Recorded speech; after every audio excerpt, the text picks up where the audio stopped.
Happening now, a slow-moving disaster in the Midwest. Millions of people are already dealing with flooding, and it's about to get worse. The Mississippi River is getting ready to crest, meaning neighborhoods like this one in Iowa could be completely underwater in just days.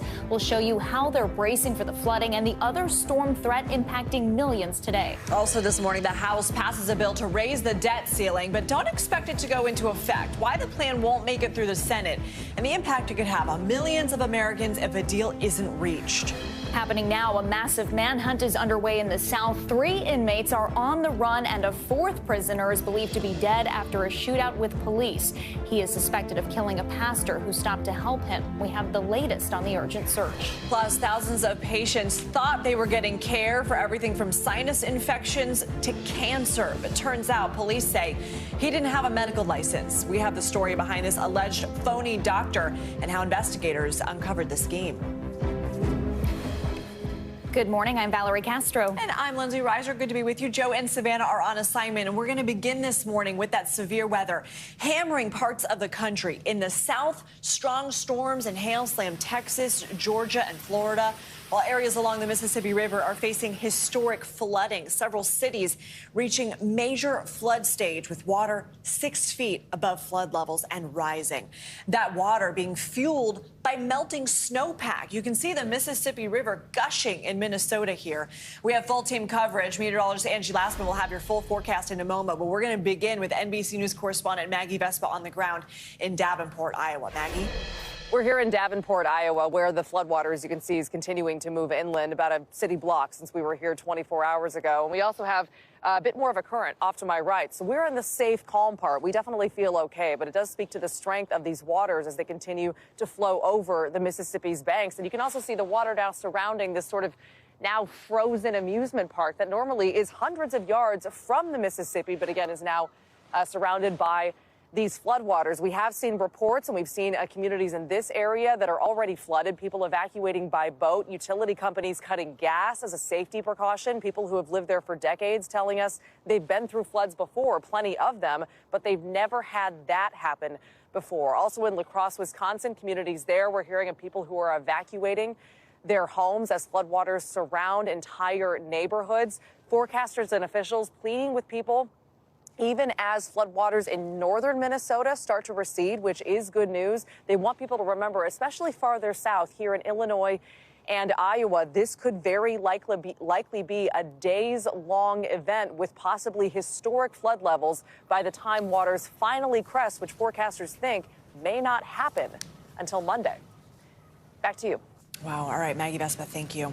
Now let's get a closer look at your Morning News Now weather forecast. Meteorologist Angie Lassman joins us now. Good morning, Angie. Morning, ladies. And now as we look to the south, we've got a really unsettled day as well. That's because of a storm system working through. Meanwhile, where Maggie is, just a quick mention, we don't have any strong storms or really any significant rain expected over the next couple of days. So that is at least a positive note there. A different story down south, where along the Gulf Coast, we've been quite unsettled and quite active already this morning with severe thunderstorm watches and even some warnings popping up throughout the morning. This is going to be the story here for at least the next couple of hours. As we get closer to noon Central Time, we'll likely see that watch expire. But in the meantime, heavy rain, lots of lightning, and some stronger storms expected. That goes into the afternoon hours for the potential for us to see some of these stronger storms. And you can see kind of the area that we're expecting. It extends into the Florida Panhandle and back towards parts of Louisiana. That's where we have a better chance to see some of these stronger storms. But notice southern portions of Texas and along the east coast of Florida, that's where we'll watch for the potential to see some large hail as this system works through here. As we go into tomorrow,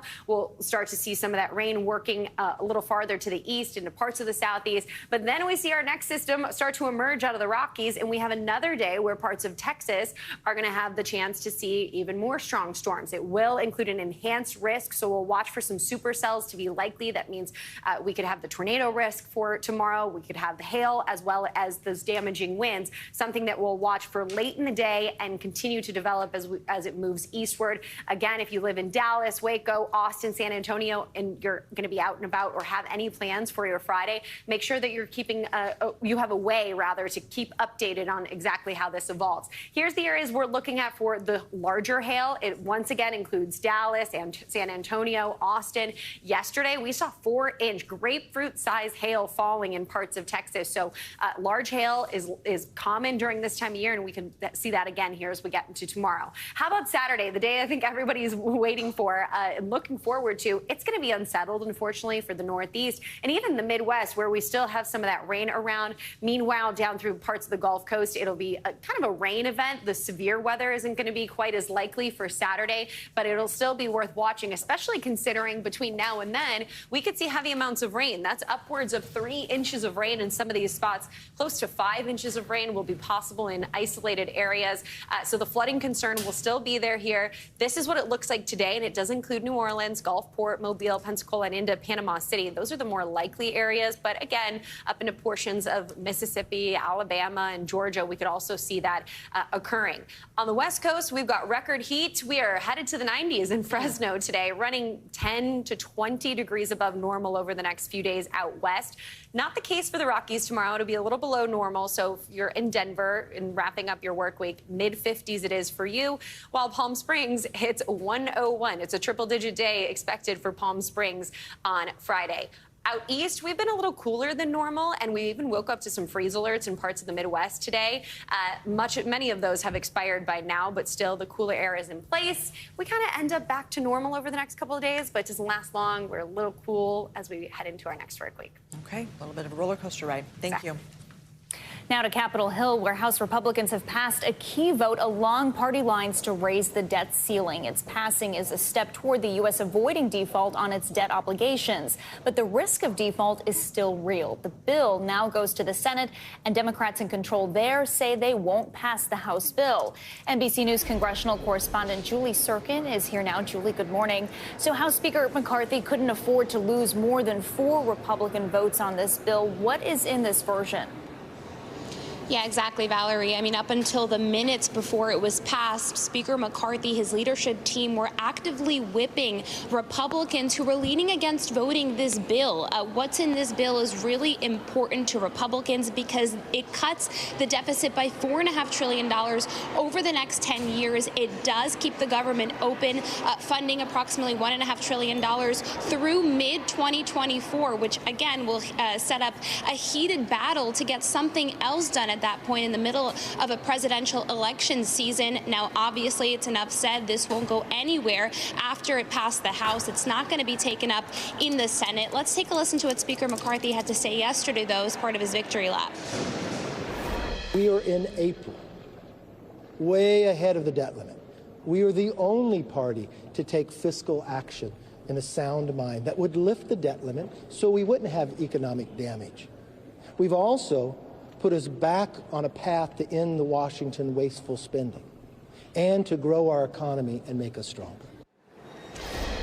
Now, to get to this point, I want to note this bill was crafted largely by Speaker McCarthy and his leadership team overnight on Tuesday, heading into Wednesday, just before the vote. They did make a few tweaks to the bill, basically repealing everything Democrats were able to pass in the Inflation Reduction Act, a lot having to do with green energy credits and workplace credits for some social safety net programs as well. So, Julie, where do things stand on the Senate side? We know Democrats won't pass the bill as is, so what are they looking for? Well, they're not looking to cut anything from their top priorities, especially ones President Biden is going to run on headed into 2024. And this is a non-starter, essentially pairing spending cuts with a debt limit increase. It's something Democratic leadership has stayed together on, so they don't expect to do anything with this bill. But on the flip side, I spoke to Republicans, one who ended up voting for this bill and one who was one of the 4 no's. And they told me this package was the bare minimum that they would accept. And if it starts being whittled down, they're not going to support that. So this is a real challenge for Speaker McCarthy and Republicans. Still, though, they maintain that it's the Senate and Democrats who are going to own this shutdown. Historically, that's not something that has proven to be right. It's the party that is threatening the shutdown or default that gets blamed in the end, typically. So what's the White House's reaction to this bill in its current form then, Julie? Well, again, similar to Democrats, President Biden, all of his top staff have been saying, look, we're not sitting down with the speaker to negotiate the debt limit in conjunction with spending cuts. That's something that could be talked about at a future date. So it looks like we may be headed to potentially a default sometime over the summer, though everyone involved, including top Republicans, said they don't want to see that happen. Okay, Julie Sirkin, thank you. Last night, the White House threw a lavish state dinner for the president of South Korea, marking 70 years of the U.S. South Korea alliance. And both leaders had earlier unveiled a new agreement aimed at countering North Korea's nuclear threat. NBC News White House correspondent Ali Rafa joins us now for more on this. So, Ali, what is included in this plan? How's it expected to work? Yeah, Lindsay, good morning. This plan unveiled yesterday that they're calling the Washington Framework is modeled after a plan that the U.S. had with European allies during the Cold War. And it's meant to strengthen the alliance between the U.S. and South Korea to better combat aggression from not only North Korea as it ramps up its ballistic missile testing, but also China as it becomes more aggressive in the Asia-Pacific region. The deal allows for the periodic docking of U.S. nuclear controlled and armed submarines in South Korea for the first time in decades, which would reduce the need for South Korea to re-up its nuclear program, which it ended around 50 years ago. So this is definitely a deal, an echoing sentiment that we expect to continue from this White House as it tries to strengthen the alliance it has with several Asian countries. Lindsay. But there was certainly a shadow cast on the meeting, and that is the recent leak of classified U.S. documents. And the documents alleged the U.S. was spying on South Korea and pressuring the country into supplying ammunition to Ukraine. How did that play out, if at all, yesterday? Yeah, this was an interesting topic that came up during this state visit yesterday. In the immediate aftermath of that the leak of classified documents from the Pentagon, we heard South Korean officials say that many of these documents appeared to be fabricated. President Yoon put out a statement in the immediate aftermath saying that he said that the U.S. penetration of South Korea's communication channels were, quote, an absurd false suspicion. And he echoed that sentiment when asked about this during that joint press conference he held with President Biden yesterday, saying that the two countries are, quote, sharing necessary information. And he added that various and complex variables are always in play. He said we need time to wait for the investigation results by the United States, and we plan to continue to communicate on that matter. So this was definitely a topic of focus, but it didn't seem to really dampen the spirit of the day. Well, Ali, we know the President Biden was also questioned about his decision to run for re-election due to his age. What did he say? Yeah, this is something that we expect the president and his team of advisors, his new campaign team, to continue defending as we head deeper into 2024. And especially after we saw the recent polls show a majority of Americans believe that President Biden shouldn't run again, in part due to his age. After all, he is currently the oldest serving U.S. president in history. He'd be 86 at the end of a second term. But the president defended that during this press conference yesterday. He says it's something that doesn't register with him. That's something that we've heard echoed by White House officials who say, you know, watch how he handles the rigors of the schedule of this job. The White House often turning that argument on its head, calling the president's age an asset because of the wisdom and experience he brings to the job. So this is definitely not an issue that's going to go away anytime soon, Lindsay. Okay, Ali, thank you so much. Now to some breaking news this morning. The U.S. Navy says a Marshall Islands flagged oil tanker was seized by Iran's Islamic Revolutionary Guard Corps Navy. The U.S. says the oil tanker was in international waters in the Gulf of Oman and issued a distress call during the seizure. The U.S. Fifth Fleet is said to be monitoring the situation, and the Navy called on the Iranian government to immediately release the tanker, accusing Iran's actions of being, quote, disruptive to regional security. Now to new developments in the ongoing battle between Florida's governor and the state's largest single-site employer. On Wednesday, the Disney Corporation filed a federal lawsuit against Ron DeSantis. The suit claims the governor is harming the company's business operations and is pushing the entertainment giant for exercising its free speech. The two sides have been embroiled in a public fight over Disney World's self-governing privileges since the company announced its opposition to Florida's so-called Don't Say Gay bill. Asked about the suit during a news conference this morning, Governor DeSantis said he believes the lawsuit is without merit. New this morning on the West Coast, San Francisco is in the process of repealing a city code that restricts government staffers from traveling to states that have bans on LGBTQ and abortion rights. This code was first introduced in 2016 in order to put pressure on red states that considered restrictive bills, but had the opposite effect, costing San Francisco more money. The city officials also said none of those states with LGBTQ bans have reformed their laws as a result of the city code. A massive manhunt is underway in Mississippi this morning for 3 escaped inmates, and police warning they could be extremely dangerous. NBC News correspondent Blaine Alexander joins us now from Raymond, Mississippi with the details. Blaine, good morning. So what's the latest on the search this morning? Well, Valerie, good morning to you. It is still very much an active search. In fact, it's one that spanned more than 400 miles. It's crossed state lines, and it's involving a number of different agencies. So officials say that the 4 men escaped from this facility right here by using a hole in a cell. They were able to climb through that hole onto the roof and then essentially get to freedom that way. That's what the sheriff tells me. We know that one of those men was killed after a standoff with police yesterday, in the home that he was barricaded himself into went up in flames, but the other 3 men are still very much on the run. One of them was spotted in Texas near Houston, just outside of Houston on Sunday, walking into a gas station that's not too far away from where the truck, the maintenance truck that one of them stole to get away, was also found. So, of course, officials are looking in that area. They're looking in this area, but really trying to nail down where those 3 men are. And it's important to point out that they are considered dangerous, Valerie. And Blaine, we know that one of the inmates who escaped is suspected in the slaying of a pastor. Authorities now say he was killed. What can you tell us about that? Yeah, that pastor's name was Anthony Watts. He was a local pastor here. He was really beloved by his community. I spent time yesterday talking to the associate pastor at their church, St. Mary's Baptist Church, and he tells me that he'd known him for much of his life. He was somebody that was devoted to his family, devoted to his daughter, his wife of more than 30 years, and that this really is just a hard time for the community. Take a look. If the man would have asked or told him to give me your truck, he would have gave it to him. He would have done it? Yes. Yes. But he was going to talk to him first. Try to save him. So you heard him there just kind of talking about the person that his friend was, that he was somebody that, officials have described him as a good Samaritan. He saw this suspect essentially run off the road in a stolen motorcycle. He thought he was in trouble. He backed up his truck to go help him. Officials say that's when the suspect came up, shot him a number of times, and stole his truck. Again, that's the suspect who police say died after the standoff yesterday, Valerie. Okay, we know you'll continue to keep us updated on this ongoing situation. Blaine, thank you.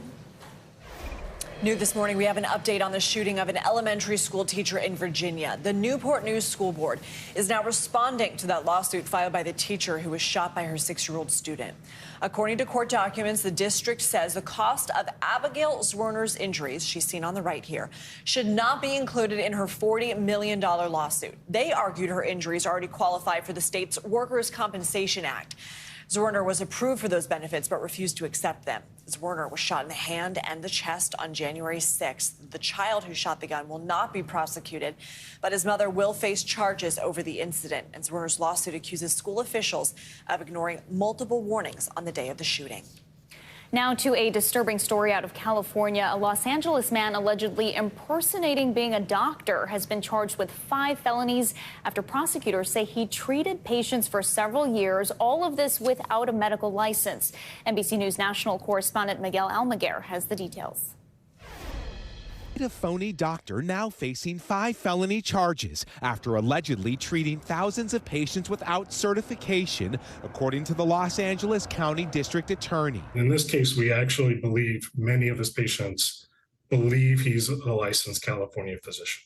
44-year-old Stefan Gevorkian has been practicing medicine for years at this North Hollywood practice called Pathways Medical Group, prosecutors say, where he performed blood tests and advised patients about treatments for viral infections, serious illnesses, and even cancer. But the criminal complaint says he didn't have the certification to do any of these things. Allegedly, only as much of a doctor as Leonardo DiCaprio's character in Catch Me If You Can. Dr. Harris. Yes? Do you concur?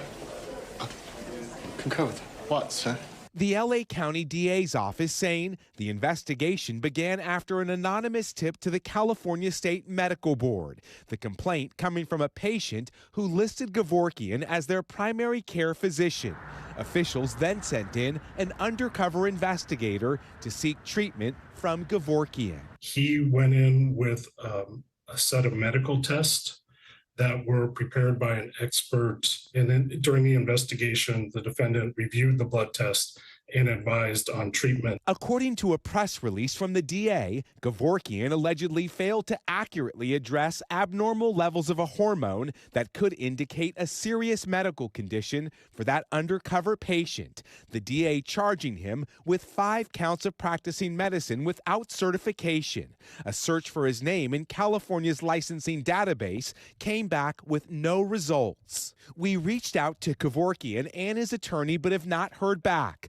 Gevorkian was released on his own recognizance last week, the DA says, and on the condition he would not practice medicine. He could face up to 7 years in prison. The DA is now encouraging those who may have been victimized in this case to call the Consumer Protection Hotline and to seek additional medical treatment. Our thanks to Miguel Almaguer for that report. Gevorkian's first hearing is set for May 24th. Well, we have some good news for you this morning about America's smoking habit. New data from the CDC shows that cigarette smoking hit an all-time low in the past year. The survey shows 1 in 9 adults are currently smokers. Electronic cigarette use is up, though, about 1 in 17 adults using e-cigarettes. The country's smoking rate, though, has been dropping for decades amid cigarette taxes, price hikes, and smoking bans. Coming up, explosive testimony in the latest civil trial against Donald Trump. E. Jean Carroll says Trump raped her years ago and defamed her. Allegations he denies, what she told the court, and why she says she didn't go to police after the incident. Also this morning, did you take a melatonin supplement last night to help you sleep? You're going to want to stick around for this next story. Why doctors say you may not be getting what the label says. You're watching Morning News Now.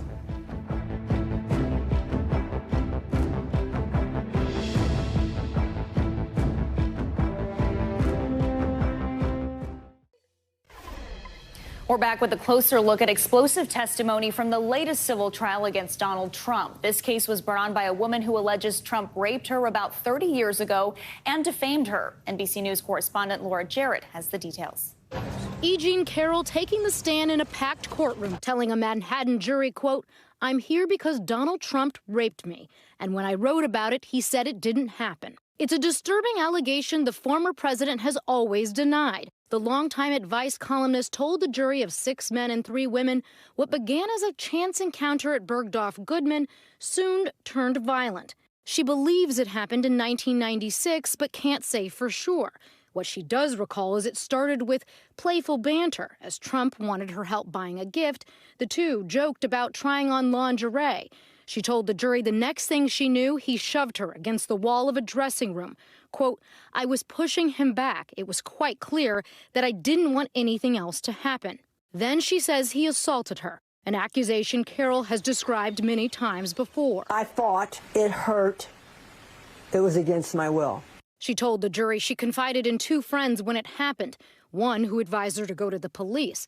The other said stay quiet. Quote, "He has 200 lawyers. He'll bury you." Carroll never went to the police, something Trump's defense team hammered in opening statements Tuesday. Instead, she filed a civil suit for battery last year using a new law that gives survivors of sexual assault a 1-year window to file claims, even when the statute of limitations has passed. She's also suing Trump for defamation, pointing to this post on Truth Social last fall, where he called her story a hoax and a lie. Other posts from Trump just this morning, calling the case a scam, drawing a rebuke from the judge presiding over the trial, warning Trump's defense attorney such comments are, quote, entirely inappropriate.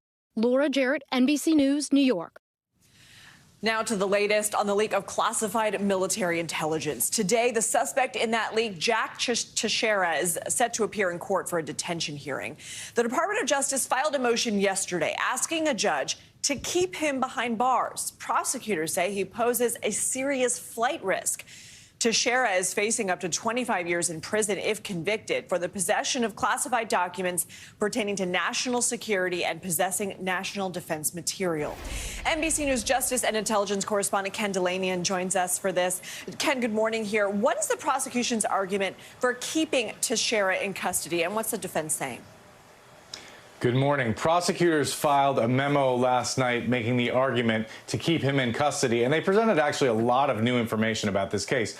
First of all, they said that he presents an ongoing risk to U.S. national security because they say he still has access to a trove of classified information, far more than has been disclosed. They also say he destroyed evidence. They say they found an Xbox and a tablet smashed in a dumpster near his house, and they say that he told members of the chat room that he was posting documents to delete messages and to not cooperate with the authorities. And they say that if he was released, there is every incentive for foreign governments to try to recruit him and spirit him out of the country, and there's really no way that they can stop that. The defense has yet to respond to this motion. We'll hear them argue today in court, no doubt, that he has no criminal record that we're aware of. He was a member of the U.S. military, but it does seem unlikely that he would be released in a case like this. So, Ken, let's keep talking about that memo. Prosecutors suggest new information that Teixeira has a history of making violent threats. What can you tell us about that, and what kind of impact could that have on the hearing today? Yeah, this was another pretty shocking revelation in this memo that really adds to the picture of this case. Prosecutors say that he had a history of racist, inflammatory language that was so worrisome that local police initially denied him a gun permit. And that, of course, raises questions about how he subsequently got a security clearance after something like that happened. But then they also say they found postings of a really violent nature, talking about killing people and assassination vans and shooting people. And they found a number of guns in his possession at his parents' home. So together, it's painting a really disturbing picture, not just the initial thoughts that we had that this was a 21-year-old misguided posting some documents to impress his friends, but prosecutors painting a picture of a dark and disturbing side to Jack Teixeira. So, Ken, let's talk about the fallout from this, because we're learning that 2 officers in command of Teixeira's Air National Guardsman unit have been suspended. This incident, as you mentioned, obviously raising serious questions and concerns about the security of our intelligence. What can you tell us about that decision, and can we expect more fallout? I think we can. This is sort of the least that we'll see right now. It's some senior people in that unit who are in charge of security have been suspended. And so it's really clear that whatever was happening in that unit was not even in compliance with the minimum standards. Because in this memo, the prosecutors are saying they conducted an audit and they found that he printed out hundreds of classified documents. That was checkable, obviously. They were able to determine it. It should have been checked a long time ago. But this case also raises broader, fundamental, systemic questions about how we take care of our classified information and how many people have access to it, and should a 21-year-old airman who's an IT specialist ever be able to access these highly sensitive documents. That goes beyond what was happening at this one air wing in Massachusetts, and it's a conversation I think we're going to be having for a long time. Okay, Ken, thank you so much. You bet. Florida Governor Ron DeSantis is in Israel this morning as part of his global trade mission. The tour is seen as an opportunity for DeSantis to burnish his foreign policy credentials. It comes as NBC News learns DeSantis is expected to launch a presidential exploratory committee in mid-May. NBC News foreign correspondent Josh Letterman joins us now from Jerusalem. So, Josh, tell us why DeSantis chose to visit Israel and what can we expect from his visit there?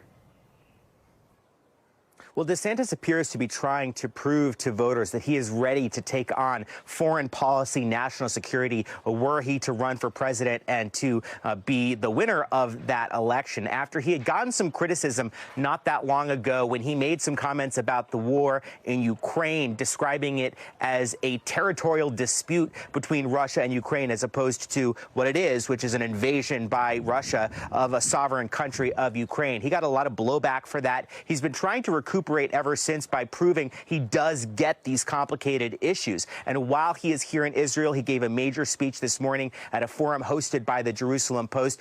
He is meeting right around now with Prime Minister Netanyahu, had a chance to speak with reporters as well before he wraps up his trade and foreign policy mission and returns to Florida. Josh, this visit comes during a time of crisis for Israel. You've been covering the protests and the violence that we've seen over the past few months. What did DeSantis have to say about all of that? Yeah, we've seen a lot of foreign leaders pretty outspoken in criticizing, raising concerns about Israel's efforts by this current far-right government to try to consolidate power, to weaken the independent courts here in Israel through that proposed overhaul. But Ron DeSantis, when he was asked by our colleague Gabe Gutierrez about whether he supports what Israel's trying to do, he said the United States should butt out. Watch. My view is that the United States should be a strong ally to Israel, but we should not butt into their internal affairs. That's a debate that's happening here. It's obviously raging. But honestly, it seems to me, just as an outsider coming in, that at the end of the day, it's healthy to flesh this stuff out. That's just how it is. You know, Israel is a very rambunctious democracy. And that approach of essentially deferring to Israel, supporting what the government here wants to do, that is emblematic of the broader way that DeSantis has approached his visit here, including making a very strong comments about supporting Israel's security, castigating Israel's archenemy, Iran, and making clear that he wants to be seen as the kind of American politician who would stand firmly with the government here in Israel. And Josh, as we mentioned, NBC News is reporting that DeSantis could soon be throwing his hat into the presidential ring. Tell us what we're learning and what did DeSantis have to say about that while he was there?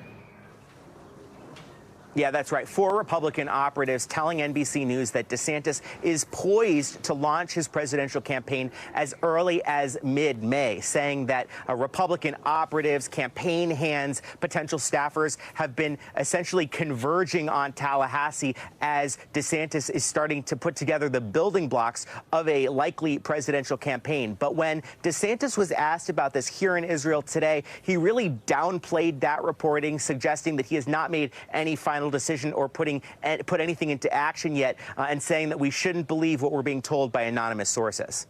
Okay, Josh, thanks so much. Coming up, don't trust the label. That's the warning from researchers about a common sleep aid. When we come back here on Morning News Now, we're going to tell you about that study that claims most brands of melatonin are being mislabeled. Stay with us.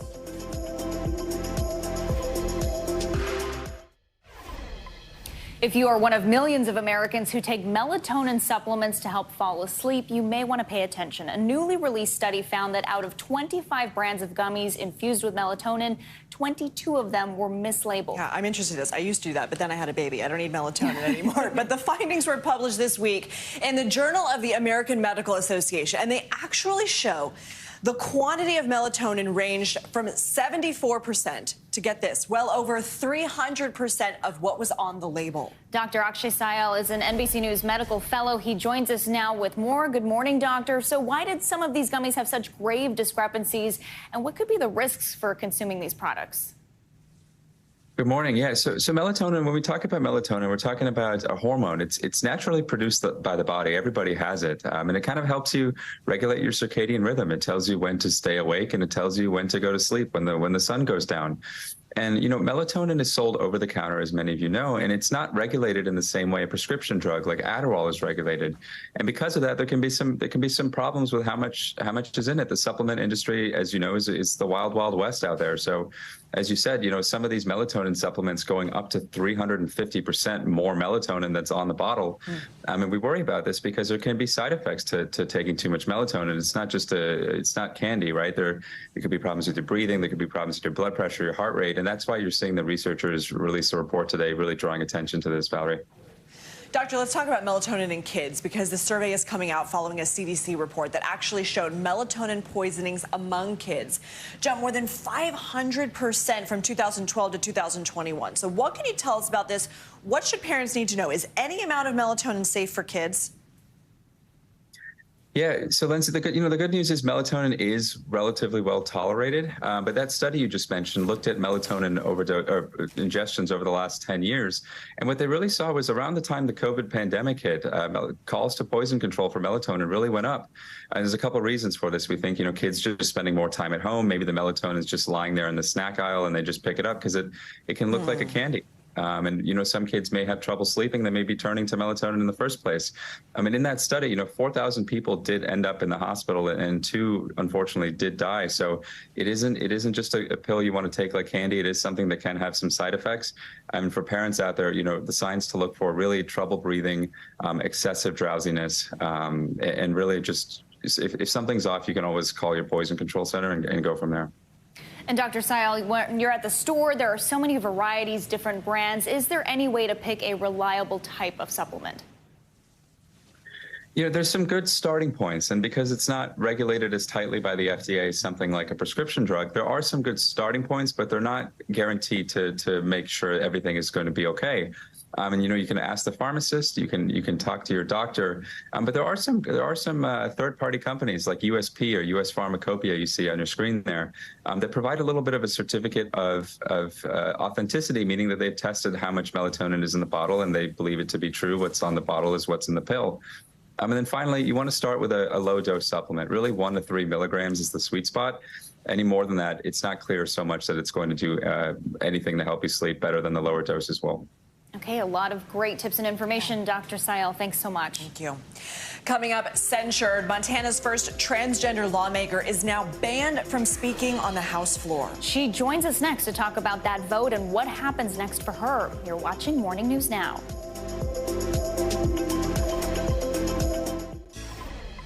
Welcome back. Montana's House lawmakers have voted to ban the state's first transgender legislator from speaking on the floor for the remainder of the session. The vote comes just 1 week after state Congresswoman Zoe Zephyr accused GOP legislators of having, quote, blood on their hands for supporting bills that would prohibit gender-affirming care for minors. Zephyr was then blocked from speaking on the bill for 2 days. She was given 5 minutes to speak before the House voted on her censure. Here is just some of what she had to say. I have had friends who have taken their lives because of these bills. I have fielded calls from families in Montana, including one family whose trans teenager attempted to take her life while watching a hearing on one of the anti-trans bills. So when I rose up and said, there is blood on your hands, I was not being hyperbolic. Powerful words there. She will be able to vote and attend sessions only remotely for the rest of the legislative session, which ends on May 5th. We have Representative Zoe Zephyr joining us now for more on this. Zoe, good morning, and thank you for being here. How did we get here, and what was going through your mind when that vote came down?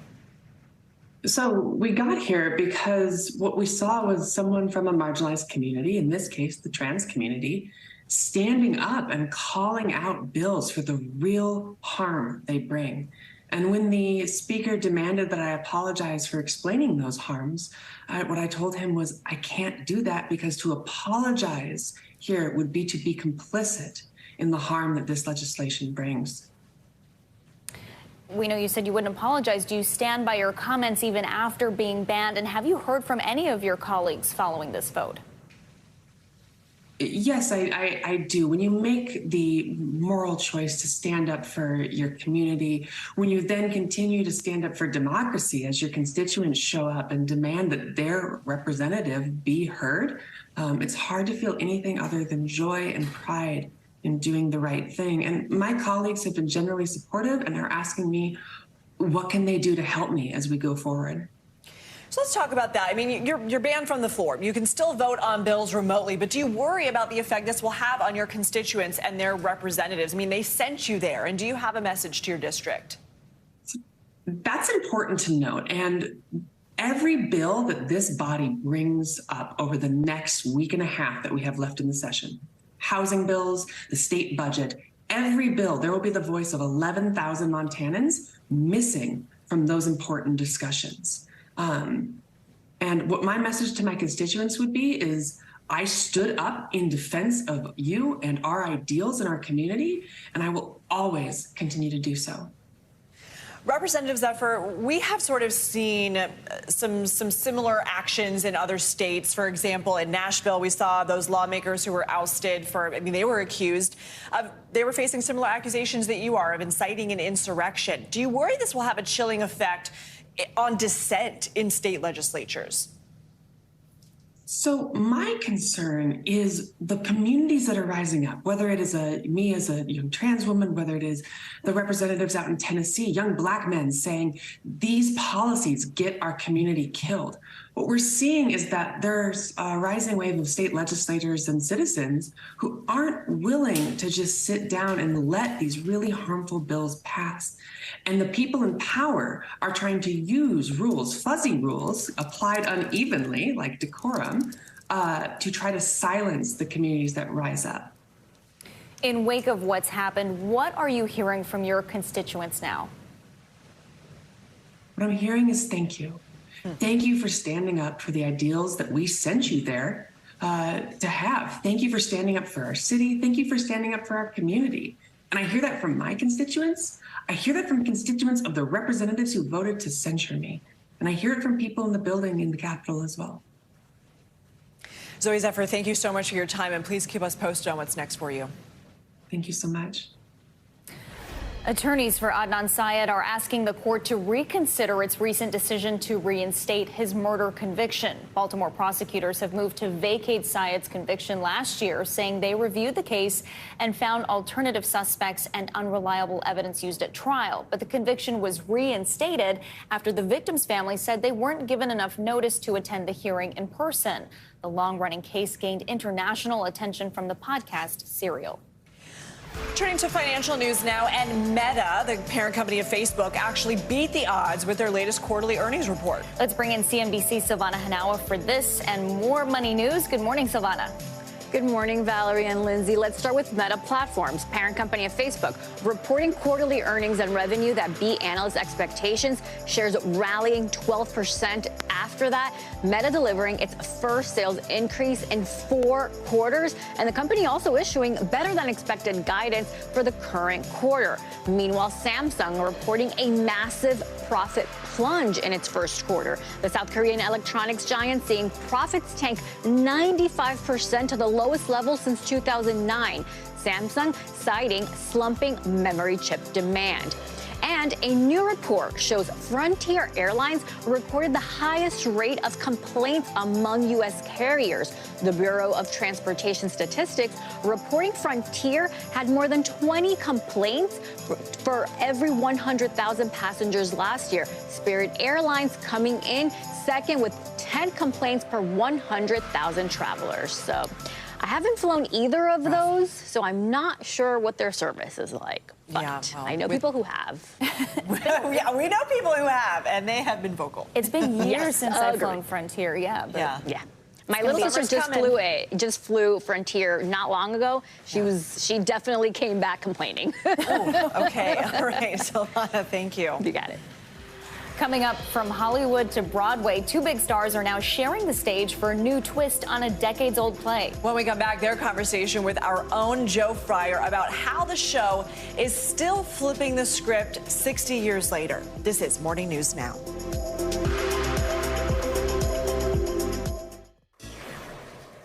All eyes are on Britain as they gear up to celebrate the coronation of King Charles. Even Lego has some ideas up their sleeve. A mini coronation celebration is now on display at Windsor, built entirely of Legos. I got to look at this. Oh, my gosh. So they didn't miss a detail. The set features an actual replica of Buckingham Palace, even tiny versions of all the monarchs including King Charles, Queen Consort Camilla waving to the crowd. So Lego says the model took more than 1,000 hours to build.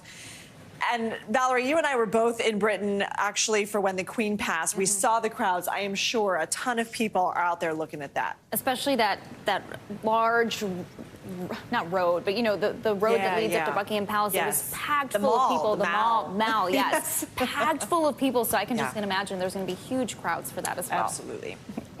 Now to our series, Flipping the Script, featuring people and production shining a spotlight on diversity. Enter The Sign in Sidney Brustein's Window, a lesser-known play by a popular playwright, now back on Broadway, this time with two of Hollywood's hottest stars. Actor Oscar Isaac is set to make his Broadway debut tonight alongside actress Rachel Brosnahan after a successful run at the Brooklyn Academy of Music. Our own Joe Fryer sat down with both of them and the show's director to talk about how the decades-old play still resonates today. Lindsay and Valerie, The Sign in Sidney Brustein's Window was the last play written by Lorraine Hansberry, author of A Raisin in the Sun, and the first black woman to write a play performed on Broadway. Well, now The Sign, first performed on Broadway in the 60s, is back, opening tonight. And it stars two big names, Rachel Brosnahan from The Marvelous Mrs. Maisel and Oscar Isaac of Star Wars fame. It is a Broadway revival that touches on the issues of race, gender, and sexuality. Well, whatever it's from, it said you really do think I'm stupid. It said I love you. It wasn't a stage where we chatted with Rachel Brosnahan and Oscar Isaac. It was a restaurant, literally feet away from this. First of all, I like to do all my interviews just feet away from freshly baked bread. Me too. As long as we get some, at least halfway through this interview. I don't know if it's a motivation or a distraction, but anyway. How does it feel to be bringing the show to Broadway? It feels incredible. Yeah, it's nerve-wracking and exciting and a little bit of whiplash because it happened so suddenly. This is your first Broadway show, right? Yeah. How does that feel? I'll let you know. Yeah, it's really, really exciting. Have you given him any advice for the Broadway stage? I think he's going to do just fine, but I'm here if you need advice. Thank you. Yeah, she's usually quick with the advice. So. It's been 10 years since I made my Broadway debut, and that feels wild in and of itself to be coming back. If you give people just a little synopsis and you want them to see it, what would you tell them about the show? Well, it's about a group of friends in the village in the early mid-60s, and there's a reckoning that's happening. There's a change that's happening in the culture. There's a change that's happening in the village.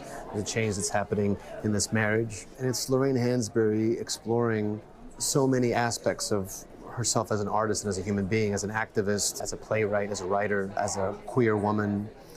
As a black woman, queer black woman, you know, and all these things. Annie Kaufman is the show's director. She's been pushing to bring Hansberry's lesser-known play back to Broadway for almost 20 years. It's a piece of Lorraine Hansberry's that I think is, like, tragically underseen, underappreciated. People probably know her best for A Raisin in the Sun. Yes, they do. I just feel like she really understood how human beings function and how history is made and how the dynamics, interpersonal dynamics actually, you know, impact political, social, historical moments. I think that she would not be surprised that the themes are still, and the issues are still high stakes today. It's those same issues that attracted the show's stars. We're having conversations right now at an increased volume about things like race and gender and politics and sex and art, and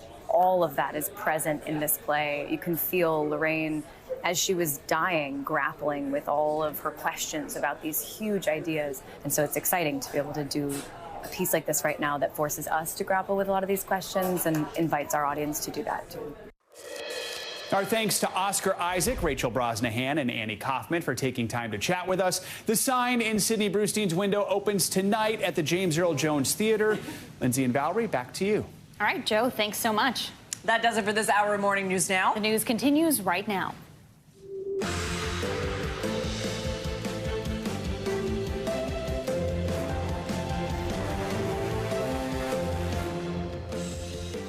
Good morning, I'm Valerie Castro. And I'm Lindsay Reiser. Good to be with you. Joe and Savannah are on assignment. Right now on Morning News Now, Mother Nature's wrath across the deep South and Midwest this morning. Historic flooding along the Mississippi River fueled by melting snow up north is drowning communities downriver in Iowa and Wisconsin. Meanwhile, more severe storms are expected to bring strong winds, heavy rain, even hail to millions along the Gulf Coast. We're covering it all as that massive system moves east. Damning allegations this morning from writer E. Jean Carroll, who testified yesterday in a Manhattan courtroom. She told jurors that Donald Trump raped her in a New York department store back in the mid-90s. The latest on that civil trial, plus what it all could mean for the former president's bid for the White House. Also this morning, breaking their silence. We've got the first public remarks from cable stars Tucker Carlson and Don Lemon after their high-profile dismissals earlier this week. Their on-camera comments and what's next for two of television's top names now off the air. And making a grade, he's a high school student from New Orleans who's about to embark on a college career with a hefty chunk of scholarship change and a world record to his name. This is an incredible young man, some like $9 million of scholarship offers. Wonder where he's going to go? I know. Can't wait to tell the story. That's a surprise. We don't know yet. We are going to begin this morning, though, with severe weather across the nation. At least 6 million people across the Gulf Coast are at risk of high winds and possible tornadoes. It comes as parts of the Midwest and the plains are facing historic flooding. NBC News correspondent Maggie Vespa is in Davenport, Iowa, with more on all of this. Maggie, good morning. Hey, Valerie, Lindsay, good morning, guys. You said we're in Davenport, where you can see the floodwaters are continuing to move inland, basically about half a city block from where they were yesterday. And I can tell you there's also a little bit more of a current kind of off to my right. So we're in the calm part. We feel safe, but it speaks to the strength of these floodwaters. Also, just a little eerie. We just want to point out they kind of now surround this now frozen amusement park here near typically the waterfront. But again, now it's within the Mississippi's banks. Forecasters and officials warning people, pleading with them here in Davenport and elsewhere along the river to remember water will likely continue rising for days. And this is tens of millions in the South get hit, guys, with another round of violent storms. From historic flooding along the mighty Mississippi to severe storms across the South, millions of Americans this morning waking up to the worst of Mother Nature's wrath. Along the Mississippi River, melting snowpack fueling a days-long flood phenomenon. Homes submerged from Wisconsin to Iowa. Several cities reaching major flood stage with water 6 feet above flood levels and rising. In Dubuque, Iowa, officials closed all 17 of the city's floodgates for the third time in half a century. How crazy is that to think about all these cities being impacted? It's scary. It really is. Near Davenport, utility companies are cutting off gas in flooded areas as a safety precaution. This is the first ever in the 40 years I've been down here that I ever heard of this being done. This as severe storms pummel the South, sending damaging hail and heavy winds across Texas, Georgia, and Florida. With gusts so strong, they uprooted this more than 30-year-old tree. Tons of branches. We've seen a couple fence posts down. Huge hail out here. And temporarily grounded flights at Dallas area airports. A catastrophic combination, leaving millions of Americans helpless amid another bout of severe weather. And back here along the Mississippi, there is some relief in sight, specifically in La Crosse, Wisconsin. Forecasters say water there is expected to crest today. And then in parts of northern Minnesota, officials say water has actually started to recede. So that's great news there. But again, kind of here farther south in Iowa and Illinois, these water levels could, forecasters say, continue to rise into early next week. Guys. Wow, some incredible images there. Maggie Vespa, thank you so much. All right, let's keep it with the latest in weather and get a check at your Morning News Now weather forecast. Meteorologist Angie Lassman joins us now. Good morning, Angie. Morning, ladies. And it's kind of interesting where Maggie is, there is not a weather system that's working through and dumping a bunch of rain. That's snow melt that's causing all of that. Meanwhile, in the South, a much different story. We have an expansive system that's been working across the country and really now bringing some heavy rain to folks even early this morning and the potential for some strong to severe storms. Here's where the heavy rain is right now over Houston, Jackson, New Orleans, Mobile. We have plenty of lightning associated with this. We've seen severe thunderstorm watches and warnings so far this morning. And we have the potential for some stronger storms to kind of pop up here as we get into the afternoon and evening hours. 14 million people are at risk today. It does include the potential for some large hail. Yesterday, we saw 4-inch hail in parts of Texas. Today, 2-inch or larger is what we're expecting. We will see those likely wind gusts up to 60 miles per hour, and we can't, of course, rule out the tornadoes. When it comes to The areas that we're likely going to see the larger hail, that's going to be in southern portions of Texas and along the east coast of Florida. Those are the spots to watch. But again, can't rule out the strong winds, knocking down trees, power lines and such as we head through the rest of the day. Here's the system. As we get into tomorrow, we're going to likely see this rain start to expand into parts of the mid-Atlantic, the Northeast, and even the Midwest. We'll be dealing with not just the rain, but even the snow as we round out the work week and head into the early parts of next week, or early parts of our weekend, rather, before we finally get this out of the picture as we kick off next week. But over the weekend, it'll be kind of a soggy couple of days for parts of the Northeast, the Midwest. We'll deal with ample amounts of rain, too. And that rain does come with a risk of some flash flooding through the day today. You can see some spots where we see the reds, the orange. That's 2 to 3 inches of rain by the time this is all said and done through Saturday. But we could see isolated amounts up to 5 inches. That likely problematic for any of the flooding concerns. And this is kind of the bullseye of where we're expecting the greatest chance to see some of that flash flooding. If you live anywhere from New Orleans, stretching into the panhandle of Florida, Panama City, and anywhere in between, that's the best chance that we have for some of the flooding concerns. So reminding you not to drive through the flooded roadways. That's always a danger. Meanwhile, a different story out west. There's also the flooding concern there along the Sierras where, by the way, all of that snow that we got over the winter that was so helpful for the drought, now it's causing some problems with some river flooding there as well. But we have temperatures well into the 90s expected, 15 degrees above normal for Fresno this afternoon, 83 degrees in Reno. Las Vegas is going to hit 90 degrees. And yes, it's oftentimes pretty warm out there, but these temperatures are warmer than normal for late April. Meanwhile, as we get into tomorrow, it'll be a little cooler over the Rockies. A different kind of story for folks there as Albuquerque hits the upper 50s, Amarillo in 50 degrees, and Denver into those mid 50s as well. And on the East Coast, we woke up this morning to some freeze alerts. Temperatures were flirting with freezing across much of the Midwest. Now we're going to start to moderate out. We do end up by Saturday into the upper 50s in Chicago, not too far from normal. And that's the story for the early part of the weekend in a lot of these places. St. Louis into the upper 60s, Cleveland into the mid 60s, and Washington, D.C. sits into the low to mid 70s for the beginning part of the weekend. By the time we get into Monday, though, some of that cooler air settles in. It's nothing too crazy, nothing that's going to feel so much winter-like, but it will be noticeable when you go from 75 in Nashville on Saturday to 65 on Monday. And on top of that, for folks in the Northeast, when you add in the rain, ladies, it's going to be a little bit of a soggy and kind of cooler end to our weekend as we head into our next work week. All right, we'll keep the rain gear handy. Thank you, Angie.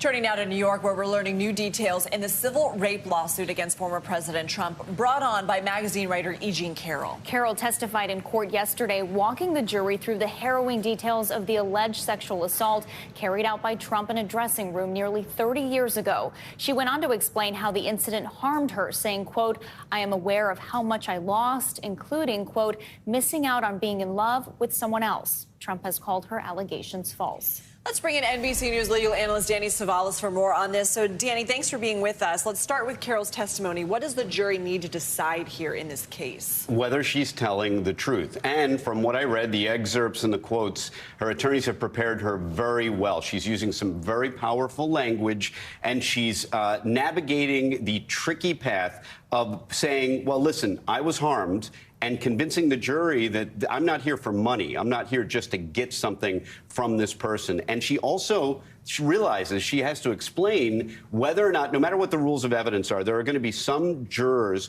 who are going to wonder, hey, why wasn't this reported sooner? I mean, that's just a natural question. She has done a very good job of explaining that this is something that traumatized her, and that is why many victims don't report. They're traumatized, and they feel like nobody will listen, and I think she did a good job getting that across. Trump has denied these allegations. His attorney is expected to question Carroll today. Did we get any hints as to what their strategy might be based on the opening arguments? They're probably going to challenge her credibility. They will raise the specter, as I just said, that, hey, if this was so important, why has nobody heard about it until now? By the way, common strategy for the defense in cases like this, whether civil or criminal. You have to challenge the credibility of the accuser, and that's exactly what they're going to do. But they have to do it gently because you don't want to appear to be attacking a victim on the stand. You want to challenge her memory of the incident, whether it's possible she misremembered it, something like that. But, I mean, we've seen E. Jean Carroll in interviews. She will lambaste these lawyers if they step on a landmine and ask her a question that she can just knock out of the park.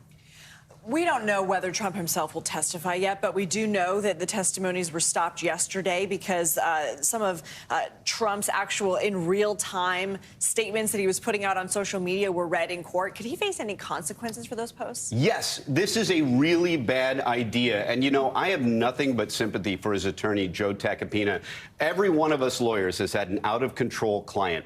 Frankly, I don't know that I've ever had a client this out of control as Trump is. And you can see it, how often Joe Tacopina has to answer for his client. And it's always frustrating for me. Judges expect us to have this complete control over our client. Go talk to your client and fix this. Your Honor, my client does what he wants. In fact, my client does what he wants, and that's the very reason I'm his lawyer, and we're here right now. I find myself saying that a lot. A lot of lawyers do. Poor Joe Tacopina, I think, is experiencing the same thing. Representing Trump in the Manhattan case. Exactly. I mean, he is a very busy guy. He's wearing a lot of hats. He's defending him in the civil case, also defending him in the criminal case. And look, I think if he was being honest, and he can't say this out loud, he'd be saying, my client is being ridiculous. And frankly, at some point, his client's going to be held accountable for things like tweeting. I mean, there's a potential federal crime there, I hate to say it, for influencing juries and witnesses. So bad idea to tweet about your case, especially if you're not going to show up in person and defend it. Danny Savalas, thank you. This morning, we're hearing for the first time from two former cable news stars who were ousted from their jobs earlier this week. Both Tucker Carlson and Don Lemon addressing what's next after their departures. NBC News correspondent Stephanie Gosk has the latest. Hey there, it has been a wild week for Don Lemon and Tucker Carlson. Just days ago, they were broadcasting in front of millions of viewers. Lemon had spent the last 17 years at CNN, while Carlson's primetime Fox News show regularly was top in the ratings. Now they're both out and breaking their silence. Overnight, two men known for speaking their minds, talking for the first time since losing their jobs. Good evening, it's Tucker Carlson. Carlson posting a video message to his more than 6 million followers. The firebrand anchor did not address his exit, but was critical of TV news. The other thing you notice when you take a little time off is how unbelievably stupid most of the debates you see on television are. Trust me, as someone who's participated. Fox recently settled a defamation lawsuit with Dominion Voting Systems for nearly $800 million that alleged the network repeatedly lied about debunked election fraud claims. Private texts and emails from Carlson emerged during the lawsuit, including redacted messages about Fox News executives. The Wall Street Journal reporting, according to people familiar with the matter, that one referred to a female executive by the C word. Fox has not commented on the reasons for the split. This morning, the New York Times reporting, according to two people with knowledge of the discussions, that top Fox executives learned of the contents of many of the private messages the day before the lawsuit was settled. The Times reporting that, quote, highly offensive and crude remarks in the messages set off a, quote, crisis at the highest level of the company. The Times also reporting it has obtained a video of Carlson discussing his, quote, postmenopausal fans and referring to a woman as yummy. NBC News has not independently verified the Journal or Times reporting or seen the video. Carlson's future is uncertain, but he suggests he will take his show somewhere else. Where can you still find Americans saying true things? There aren't many places left, but there are some. Don Lemon spoke for the first time at a star-studded event, appearing on the red carpet at the annual Time 100 Gala in New York City. What is next for you, Don? I don't know. Sitting on the beach with this gentleman all summer and having a great summer, and I'm going to have the summer of a 12-year-old. The now former CNN host seemingly upbeat alongside longtime partner Tim Malone. Now two high-profile stars breaking their silence just days after major shakeups left their on-air futures up in the air. Carlson hasn't responded to NBC News' attempts to reach him for comment since his firing. And there have been some questions over what his firing would mean for the future of Fox News, particularly that primetime slot. The latest ratings show a nearly 50% drop in viewers in his time slot since he left, with just under 2 million people tuning in. That's compared to the more than 12 million viewing the video he put out on Twitter. Back to you. Stephanie, thanks so much. This morning, NBC News has exclusive reporting about when Florida Governor Ron DeSantis could jump into the presidential race. And it comes as he faces a new lawsuit from Disney over what it calls government retaliation. NBC News national correspondent Gabe Gutierrez is in Jerusalem, where the governor is on a global trade mission. Good morning. 4 GOP operatives familiar with the conversations tell NBC News that Governor DeSantis is poised to enter the presidential race as soon as mid-May. He's in this historic city to talk trade, but it's a major business back home that could be overshadowing this trip. This morning, Florida Governor Ron DeSantis is in Jerusalem, a potential presidential candidate on the world stage. The United States should be a strong ally to Israel. 4 GOP operatives now tell NBC News DeSantis could enter the presidential race by mid-next month. But even while he crisscrosses the globe on a trade mission to Japan, South Korea, Israel, and the UK, aiming to attract jobs to Florida, his state's largest single-site employer, Disney, is accusing him in a new lawsuit of being anti-business and orchestrating a targeted campaign of government retaliation. The federal suit announced just moments after a panel of DeSantis allies voted to invalidate Disney's decades-old deal with Florida that gives it self-governance as part of a special tax district. DeSantis' feud with Disney has dramatically escalated ever since the entertainment giant opposed Florida's Parental Rights in Education Act, which critics dubbed the Don't Say Gay bill last year. It banned classroom instruction of sexual orientation and gender identity. This morning, DeSantis responding to the lawsuit. You've touted your record, of course, bringing jobs to Florida. Main employer in your state now is coming back and saying that you are anti-business in this new lawsuit. What's your response to that? I don't think the suit has merit. I think it's political. But some prominent Republicans are slamming DeSantis for picking a fight with Mickey Mouse. If Disney would like to move their hundreds of thousands of jobs to South Carolina and bring the billions of dollars with them, I'll let them know. I'll be happy to meet them in South Carolina.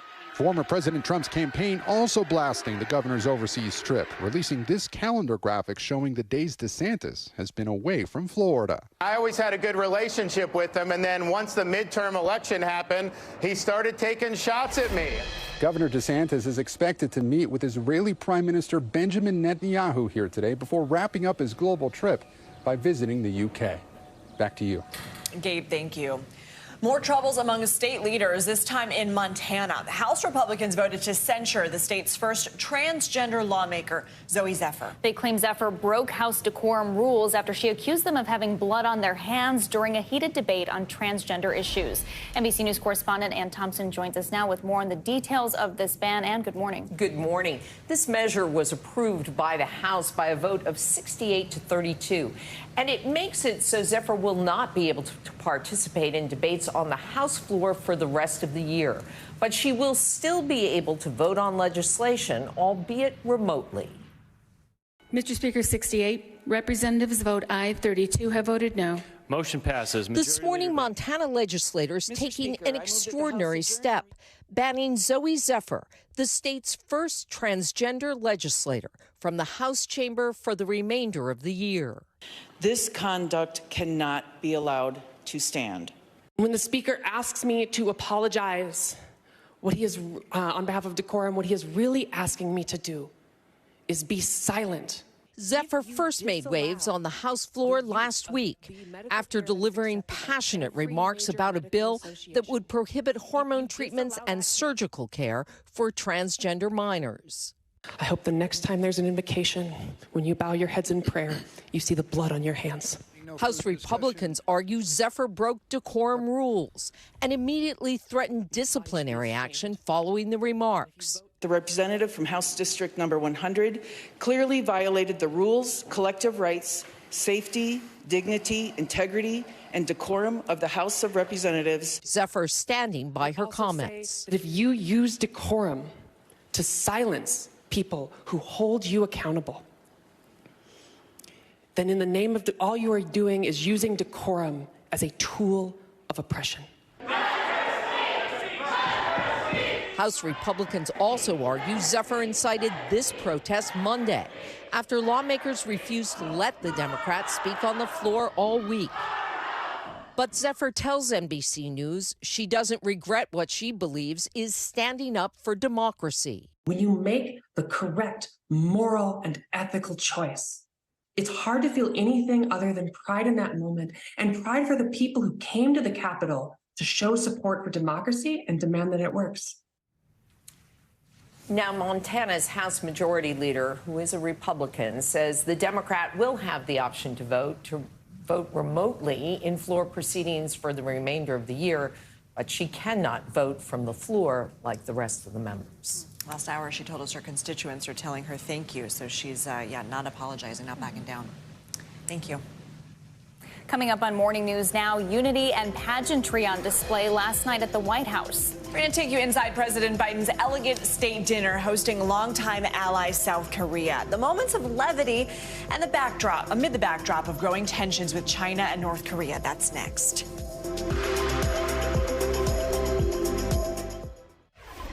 Welcome back. The White House threw a star-studded state dinner last night for the president of South Korea. The event marked 70 years of the U.S. South Korea alliance, and both leaders also unveiled a new plan to counter North Korea's growing nuclear threat. NBC News chief White House correspondent Kristen Welker joins us now for more on this. Kristen, good morning.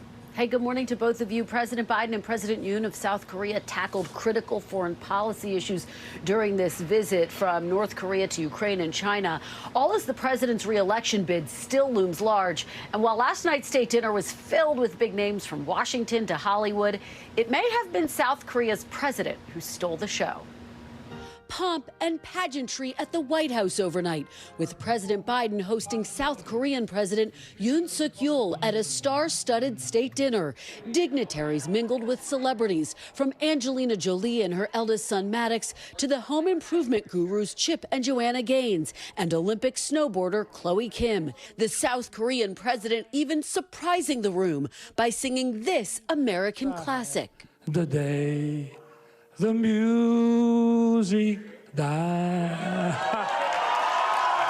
It's only the second state visit of Mr. Biden's presidency, a show of unity as the two longtime allies unveiled a new plan to counter North Korea's increasingly aggressive nuclear weapons program, including sending a U.S. nuclear ballistic submarine to South Korea for the first time in decades. The president unleashing this stern warning. A nuclear attack by North Korea against the United States or its allies or partisans our partners is unacceptable and will result in the end of whatever regime were to take such an action. But looming large over the diplomacy, questions about the president's decision to run for re-election. Mr. Biden pressed on polls showing a majority of Americans believe the 80-year-old shouldn't run again, in part due to his age. I can't even say, I guess, how old I am. I can't even say the number. It doesn't register with me. And when asked if he would be running if former President Donald Trump, the Republican frontrunner, had not entered the race, I think I still would be running if he wasn't. I do know him well. He's not hard to know, as you know. The Republican candidates are making it clear they plan to keep the president's age front and center. If you vote for Joe Biden, you really are counting on a President Harris, because the idea that he would make it until 86 years old is not something that I think is likely. And former President Trump out with a new ad painting a dire picture of a second Biden term. This is Joe Biden's America. Failing, weak. Now, just as a reminder, our latest poll also shows a majority of Americans do not want to see former President Trump run again either. For his part, President Biden's not expected to hit the trail for several months. Instead, he'll ramp up from the White House. Case in point, he has a call with grassroots supporters a little bit later on today. Lindsay, back to you. All right, Kristen, thanks so much. What a moment, too. We can watch that over and over. More international news now. In Sudan, families are rushing to the border as the conflict between rival forces enters a second week. NBC News foreign correspondent Ali Arouzi joins us now with this and more. Ali, good morning.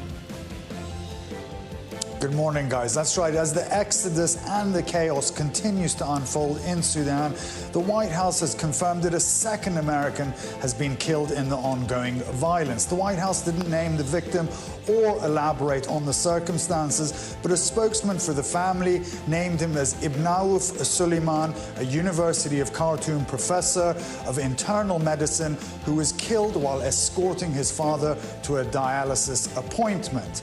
Spain is being gripped by yet another record-breaking heat wave, sending temperatures soaring into the high 90s way above what it should be for this time of year.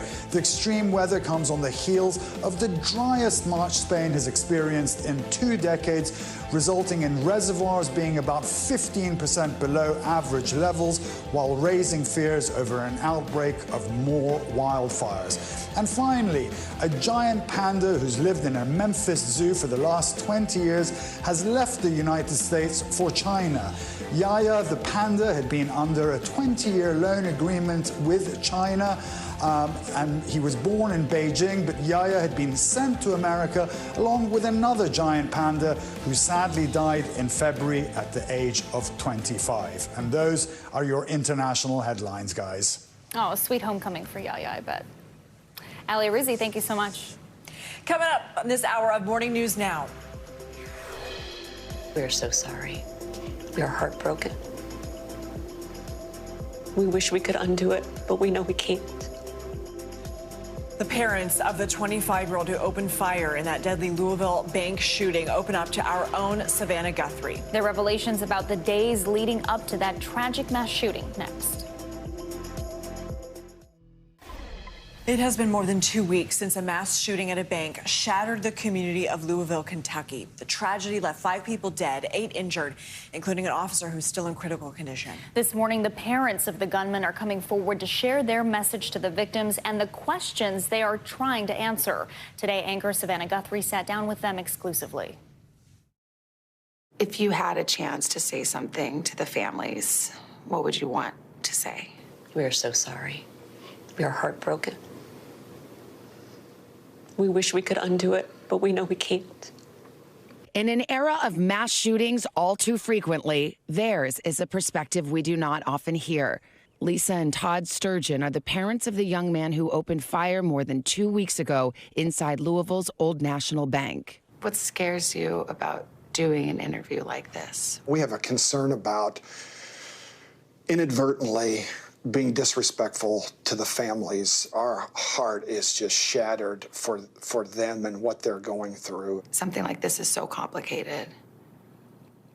But at the end of it all, Connor did this. He did. And he did this to totally innocent individuals. There was no provocation, no justification, no rationalization at all. They were just trying to do their jobs, provide for their families. And they will never be the same due to his actions. And that's, if we could take it back, we would. Connor Sturgeon was a 25-year-old employee at the bank. He killed 5 co-workers, Joshua Barrick, Thomas Elliott, Juliana Farmer, James Tutt, and Dina Eckert. 8 others were wounded, including a young policeman, Nicholas Wilt, still in critical condition after he was shot in the head. As we sit here, do you know why this happened? I don't think there's any way to know for sure. We know that Connor was struggling with some mental health issues. I'm afraid that whatever we come up with as the cause still isn't going to make sense. There was no clear tell. So this could happen to someone else, and we don't want that to happen. That's why you're here. That's why we're here. The Sturgeons say Connor's struggles started just a year ago. Panic attacks, anxiety, and an attempted suicide. But he was seeing a psychiatrist, a counselor, and taking medication, things seeming to have settled until 6 days before the shooting. In the days leading up to this incident, what did you notice about Connor? Was he struggling? Yes, he called me on the Tuesday before the event, and he said, well, I had a panic attack yesterday, and I had to leave work. And I said, okay, well, what happened? What was the cause? I don't know. I don't know what it was, but I think I should take off a while. And I said, that's fine. You know, we're here to help you. Did you worry he was suicidal? That's also inconceivable to me. He was willing to talk to me. He had told us before he would never do such a thing like that to us. I said, I want to see you. I had lunch with him on Wednesday. The next day? The next day. I set up an appointment with his psychiatrist. We met with the psychiatrist on Thursday. You joined the meeting with the psychiatrist? In fact, Lisa intervened and insisted that it get moved up. And They thought we thought he was coming out of the crisis. The final time the Sturgeons saw their son was Easter Sunday. What was his demeanor? This is the day before the shooting. Fine. I've got a big extended family on my mom's side, so there's like 60 people at this egg hunt, and he's helping people, the last people that are finding their eggs. He's out there doing that. He's joking. Went home with his buddy, and they're watching the last round of the Masters. The night before this happened? The night before. And little did you know that 5 days earlier, he had purchased a weapon. No idea. No clue. Lisa was stunned when she received a call the next day. I picked it up, and that was his roommate letting me know that I'm not really sure about the details, but it was something along the lines of Connor called his roommate and said, I left some notes there. Call my mother. I'm going to go in and shoot up Old National. He told his roommate? I believe so. And he found the writings. And the roommate said, he has a gun. And I'm like, where'd he get a gun? We don't have guns. What's going through your mind at a moment like that? Unbelievable. There's no way this is happening. Please stop him. Please make sure nobody gets hurt. This cannot be happening. This is not him. You didn't dream he's going there to shoot Absolutely people. not. As I'm driving, then I get a call that says there's been shooting in there, multiple shots. And you go from praying for his life to praying that this is unimaginable, that he just commits suicide and doesn't hurt anyone else. You're racing to the scene. You call 911. He's nonviolent. He's never done anything. Please. You seem in shock, and you say, he's a good boy. Please don't punish him. And he punished others, and he took others' lives. He was able to purchase an AR-15. It was legal. Should he have been able to do that? Absolutely not. Unfortunately, sometimes this conversation does fall along political lines, and there are some people who say it's about mental health. It's not about guns, it's about mental health. And then there are some people who say, no, it's about the guns. What are you saying? What we want to say is those two are interrelated to one another. In our situation especially, because of his mental condition, he should not have been able to purchase the gun. Because of his mental condition, if there had been a delay or something of that nature, that would have been helpful. Yeah, so here's what we know. We know that Connor was seeing two mental health professionals and that he was able to walk in, and from what we've been told, again, I don't know, just what we've been told is that he walked in and walked out with a weapon and ammunition in 40 minutes. And it was $600. In less than an hour. In less than an hour. The Sturgeons want to see change on multiple fronts. The way mental health conditions are treated, especially the medications prescribed. They wonder if the concussions Connor sustained as an adolescent played any role. So many questions and no answers. What perspective do you think yours brings to this conversation? We've been, obviously consumed by grief, and, well-meaning people keep saying to us, you did what any, reasonable parents would have done. But Connor, in his darkest hour, needed us to be exceptional, not reasonable, and we failed him. What do you wish you had done? What would have been exceptional? For 2 weeks, we've been lying in bed awake at night, replaying all this in our head. There's no comprehension of him doing an act like this to others. So our issues are around the minutia of little things like, man, we didn't see that. If, even little things like, as men, we don't always verbalize things to each other, but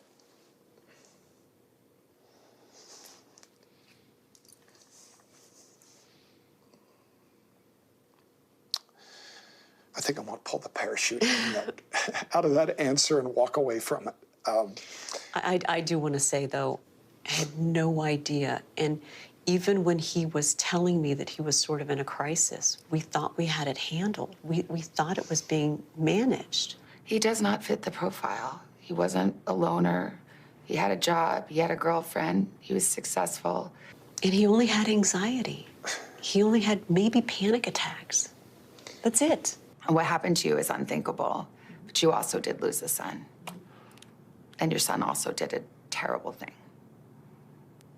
And I just wonder how you deal with that. It would have been bad enough if we had just lost our son. But for him to take others with him, it's just, it's beyond what we've taught him, the way we live. We're always saying, do no harm. He didn't do that. People could look at you and say, if it could happen to you, it could happen to anyone. Do you feel like that? We've heard that. But I want to say, though, too, how many mass shootings have there been this calendar year already? It has been happening to other people like us, and we're continuing to let it happen. And we have to fix that. Our thanks to Savannah Guthrie for that report. NBC News reached out to the families of the victims, and they have declined to comment at this time. The Sturgeons say they have heard from a few of the families since the shooting. Lisa and Todd are getting their son's brain tested for CTE, a brain disease associated with repeated traumatic brain injuries, to see if that may have played a role in his actions. And we should add, if you or anyone you know is struggling, you can call or text the Suicide and Crisis Hotline at 988. Morning News Now continues after this. We'll be right back. We're back with a look at the battle over race and policing in Mississippi. The NAACP is now filing a lawsuit after the state passed a new law allowing state authorities to have more control over policing in Jackson. NBC News correspondent Tremaine Lee has more. The bullets came in on this side. This is my daughter's window right here. These are bullet holes. Last December, 49-year-old Latasha Smith says she was shot in the forearm when bullets fired from outside of her apartment crashed into her Jackson, Mississippi home. The bullet caught me right here. Officials say the shots were fired by a Mississippi Capitol police officer who was chasing people after they fled a suspected stolen car. This summer, Mississippi will expand the jurisdiction of its state-run police force from the downtown Capitol complex to all of Jackson under two new controversial laws passed by the Republican-led majority-white legislature. House Bill 1020 and Senate Bill 2343 will essentially create a new justice system within Jackson with its own unelected municipal court and expanded Capitol Police force that the city has no control over. Some in Jackson, which is more than 80% black, say the move diverts power away from the voting citizens of Jackson, amounting to a state-led takeover of criminal justice in the city. This is about vote dilution. NAACP President Derek Johnson is a longtime Jackson resident. It is not a solution for the state to step in without any true coordination, conversation, and usurp the authority of the cities of Jackson. The civil rights group is suing the state to block the laws, claiming Jackson's residents have been targeted for a separate and unequal policing and criminal justice system. Law and order is critical. Governor Tate Reeves denies any attempt to take power away from Jackson, adding the laws are meant to improve safety and prosperity. I've lived in Jackson for almost a third of my life, and I want what's best for Jackson.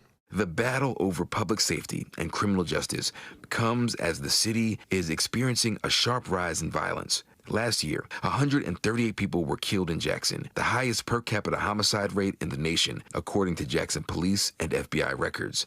Bishop Dwayne Pickett agrees there is a need for more police, just not like this. They're not answerable to the mayor, who looks like us. They're not answerable to the structure inside of our community. Mississippi Department of Public Safety Commissioner Sean Tyndall, who oversees the Capitol Police, told us the agency is working to build trust in the community. I want to be engaged with the public. I want our officers to be engaged with the public. And I want them to trust, that they're going to do their job and they're going to do it with good training. In many states, a separate agency is called to investigate police shootings. But here, the same public safety officials who oversee the police are investigating the police and the several officer-involved shootings that have occurred since they began expanding last summer. Among them is the fatal shooting of 25-year-old Jalen Lewis during a traffic stop in September. Also under investigation, the shooting that injured Latasha Smith.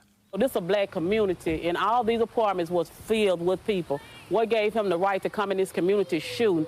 Responding to concerns we told him we heard from Jackson residents, Commissioner Tyndall said the department is working on being more transparent. Once those investigations are complete, not only are the videos going to be made public, but the investigative files of the Mississippi Bureau of Investigation will be made public.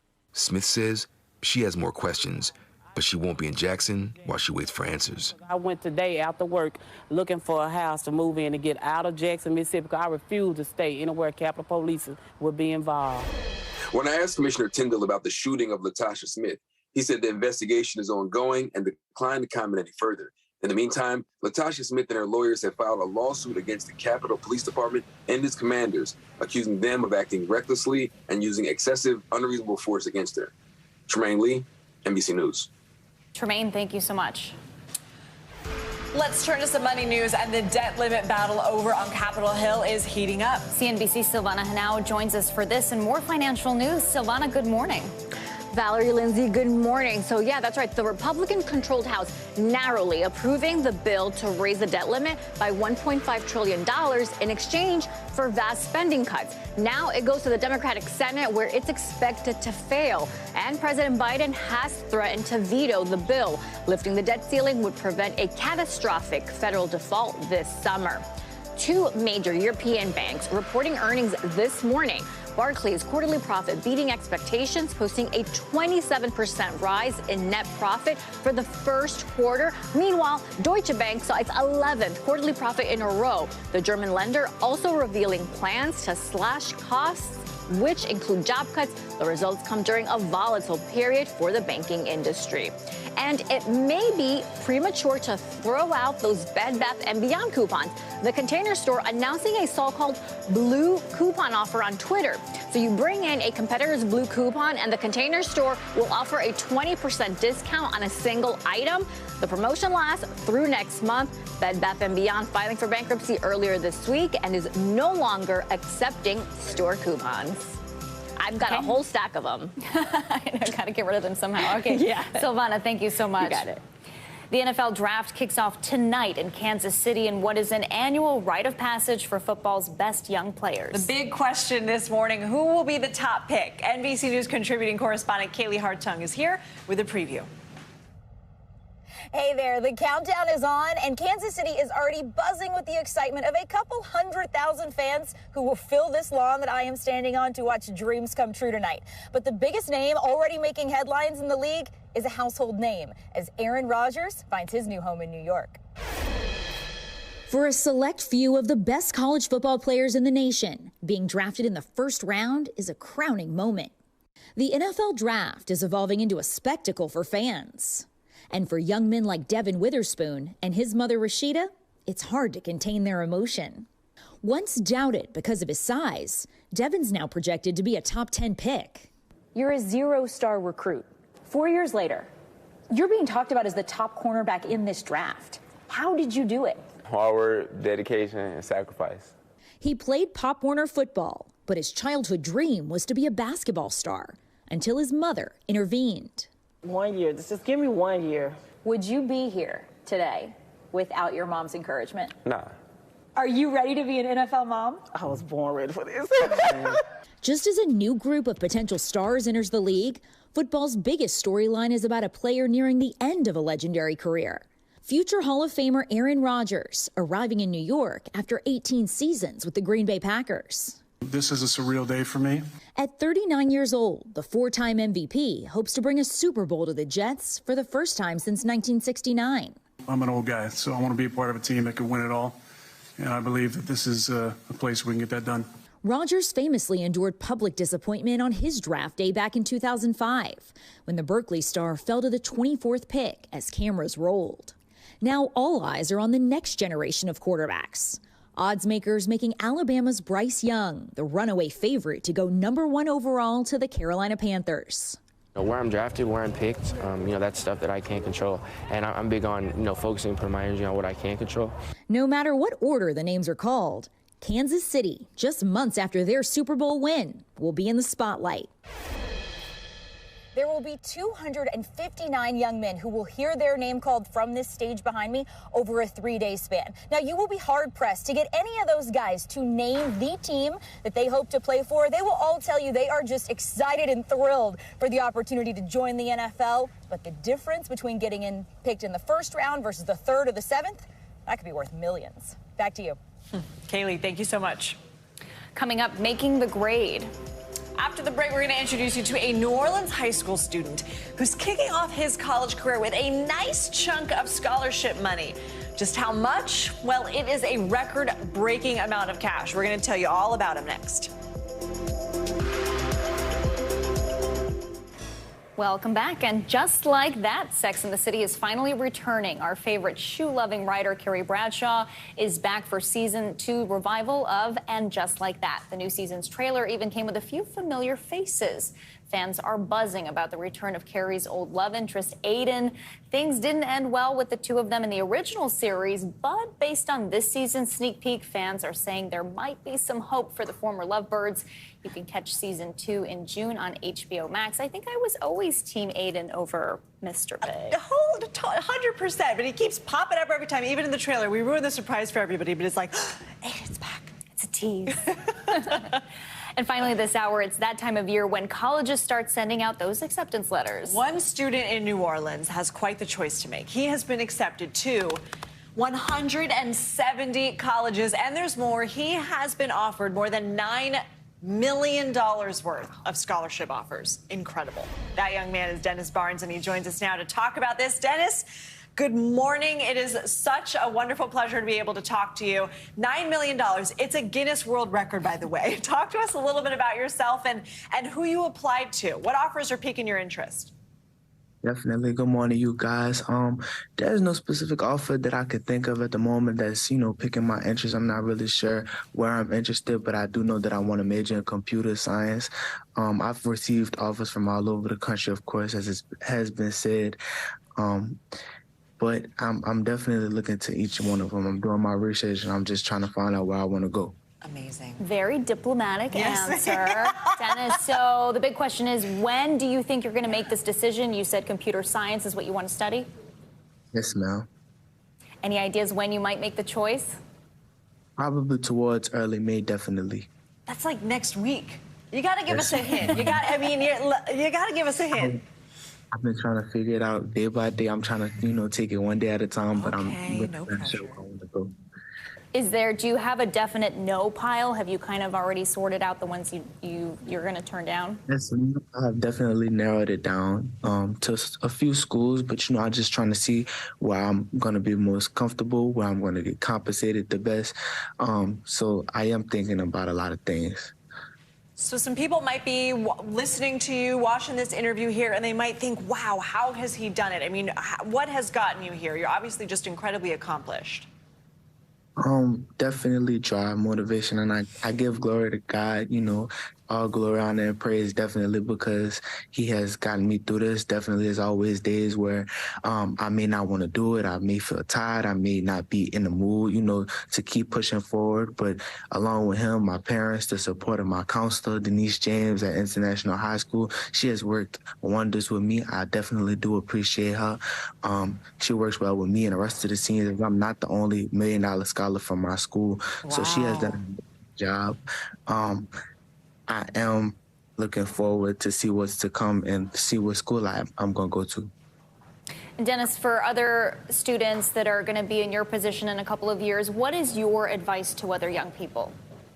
I just would want to say everybody has different dreams and aspirations. Of course, everybody's going down a different path. So I would just want to say, whatever it is that you decide to do, stick to it.